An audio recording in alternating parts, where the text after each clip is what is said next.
All right, ladies and gentlemen, for this presentation, we're going to take a look at our next body system, the musculoskeletal system. Technically, this is two body systems, the muscular system and the skeletal system, but we regularly discuss them together. The musculoskeletal system has a number of purposes, but you can basically break this down into three sections. First is structure and support. All right, you have to have something that aids you in the process of fighting gravity all day long. Movement and locomotion, all right, so you got to move that structure around. You have to be able to interact with the world. And also you have some movement and locomotion that goes on internally that you're not always aware of. And also, in a strange way, blood production and mineral storage, all right? You don't necessarily associate these two things with musculoskeletal, but they are a big part of it. You can see in this little diagram right here. Your skeleton is what lets you not be a puddle of ooze.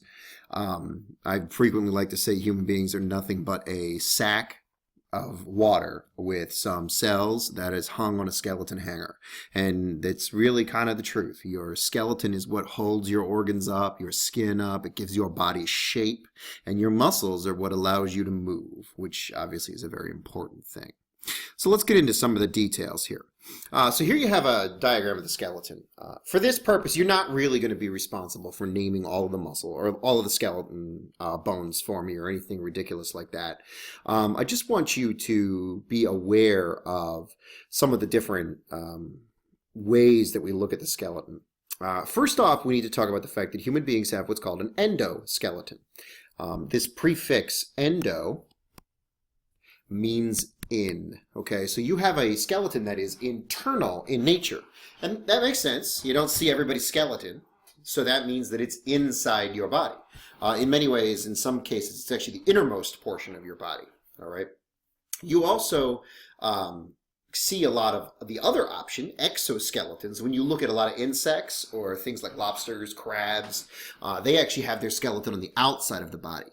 The reason you have an endoskeleton, it gives you a little more option in terms of how the body is structured, and it also allows the body, it's a little stronger, and it allows the body to be bigger.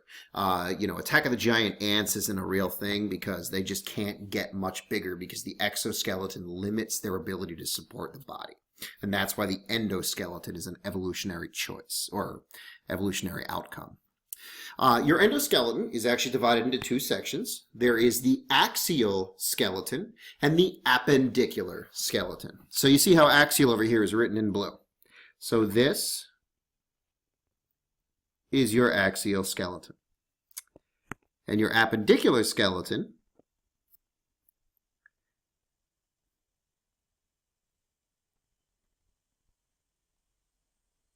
is this. So you look at that and you're like, all right, so the appendicular skeleton are the bones on the outside, the axial skeleton is what's in the middle. The reason we call it the appendicular skeleton is because it's the portion of your skeleton that has your appendages. Okay?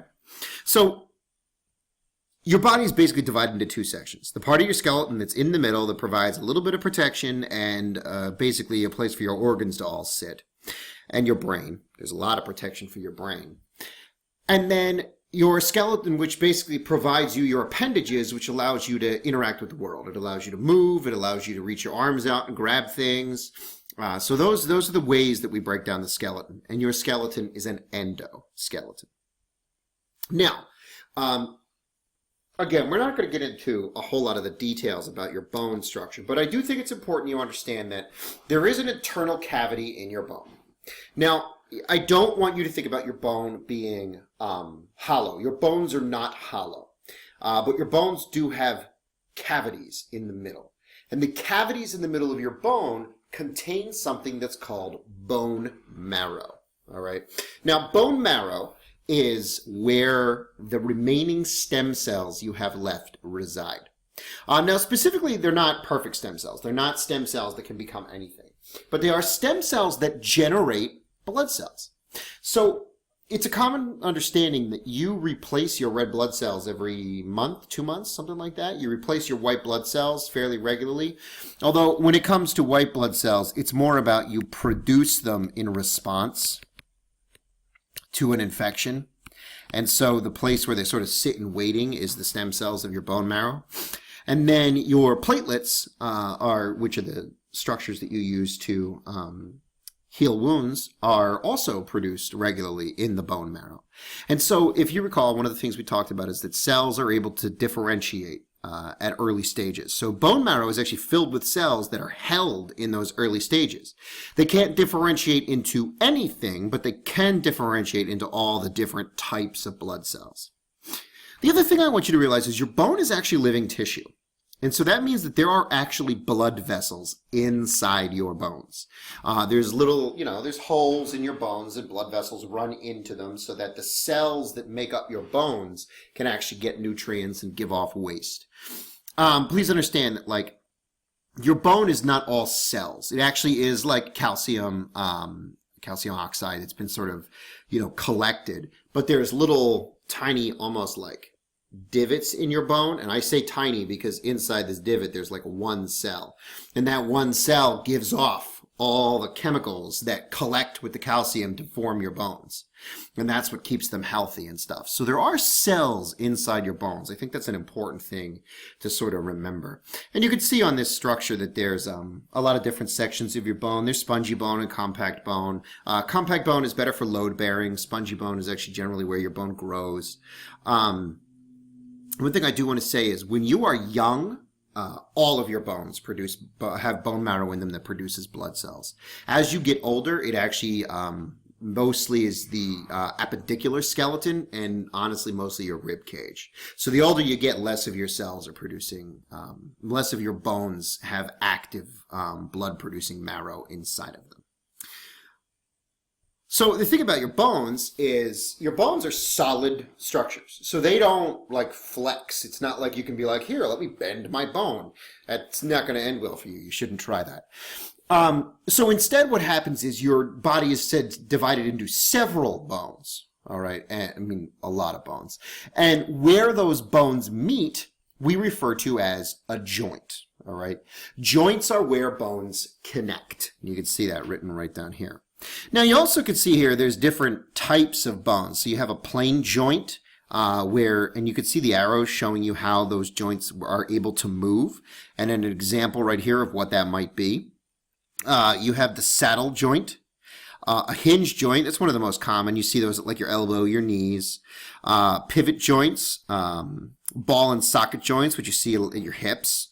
Ellipsoid joints, which is where your skull connects to your spine. And that's actually important because you can see all of the different movement types that you can do based upon the different joints there. But the real big thing to understand is that joints allow you to connect one bone to another, and this allows you to move the bones in a specified way. Some joints give you a lot of flexibility of movement, and some joints are more restrictive. And that really is a function of the way evolution can take what's before it to change it. And that keeps you from being like some ridiculously flexible monster. One thing I want to point over here in this diagram is bones don't just magically get held together. All right. You actually need certain types of tissue to hold bones together. All right. So you have ligaments, which will take bone and connect it to other bone, and that actually will hold it in place. And depending on the joint, the type of movement, the type of connection that's there might be a number of ligaments, or there might be a few ligaments, all right?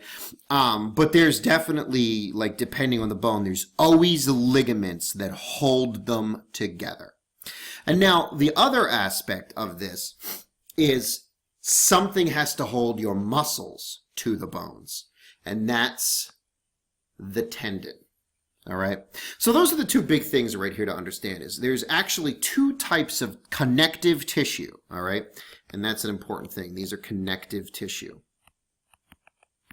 that, again, connect two different bones to each other at the location of a joint, or connect a muscle to a bone. And typically that connection is also near a joint because of the way muscles are able to move your bones, but they are there, all right? A lot of sports injuries tend to be ligaments and tendons because unlike your muscles, ligaments and tendons are not stretchable. They might be flexible, but you can't stretch them. And so frequently, if you pull them too hard, you either tear them completely, like an ACL tear or an MCL tear, or you start to rip them, and they need time to heal, which is what happens when you sprain something. All right. So obviously, we've been talking about the connections between muscles and bones. So that, of course, leads us to our discussion of muscles, because this is, after all, the musculoskeletal system. Basically, what it boils down to is your body has a lot of muscle in it. We actually talked about this when we discussed arteries and your heart. Like, those are all a specific type of muscle, okay? Muscle tends to all be the same. There's protein structures inside the muscle that allow the muscle to shorten or not lengthen, I don't like that word, well, here's the thing. There's two words that we generally associate with muscles: contract and relax, okay? When a muscle is relaxed, it is at its full length, so it's actually longer. And when a muscle contracts, it actually shortens. And when a muscle contracts and shortens, it pulls a bone. And so you don't actually have the ability to push bones with muscles. You can only pull them. And so that whole contract-relax thing is about shortening your muscles to enable you to pull bones. Or at least that's what skeletal muscles do. Skeletal muscles are exactly what they sound like. They are muscles that are connected to your skeleton. And when they shorten, they pull one bone in a direction, and the direction is based on the joint and the ligaments and the tendons. Skeletal muscles tend to be complementary, meaning you have one muscle on either side of the bone. So this right here looks like an arm. So up here, this would be your bicep muscle. And what would happen is there would also be another muscle at the bottom that would be your tricep. Your bicep pulls your lower arm up. Your tricep pulls it back down. Both of them pull, and one pulls when the other relaxes. Skeletal muscles are mostly about locomotion. Again, they're skeletal. They tend to be connected to your skeleton. So anything that your body does that moves it tends to be a skeletal muscle. Do keep in mind, motion can be more than just I grab something with my hand. Moving your mouth so that you can speak and shape the sounds, the air that you're pushing out of your throat, skeletal muscle. Blinking or moving your eyes back and forth, skeletal muscle. All right. You also have cardiac muscle, which is exactly where it sounds, the heart. Cardiac muscle is very unique because it's very durable. We talked about this when you discussed the circulatory system, but your heart, it doesn't stop. Not ever. And so that tissue needs to have a lot of endurance. It also needs to be very coordinated. There are two types of nervous tissue in your heart called the pacemakers, and those pacemakers work very closely with the cardiac muscle to make sure that it beats in the appropriate ways at the appropriate times. The last thing you have is smooth muscle. And smooth muscle you find in like really random places, and it's responsible for organ function. Smooth muscle has a little bit more of a disjointed structure. It still has the whole shortening and lengthening thing, but smooth muscle can be a little more flexible because it does a lot of different things. You find smooth muscle in your intestines. I don't think you often think about this, but your intestines do move food. Otherwise, it would just get stuck there. You would find smooth muscle in your esophagus. You would find smooth muscle in your stomach. You would find smooth muscle in your diaphragm. All right. There's just a lot of smooth muscle tends to be associated with organ function more often than not. All right. So those are the basics of the musculoskeletal system.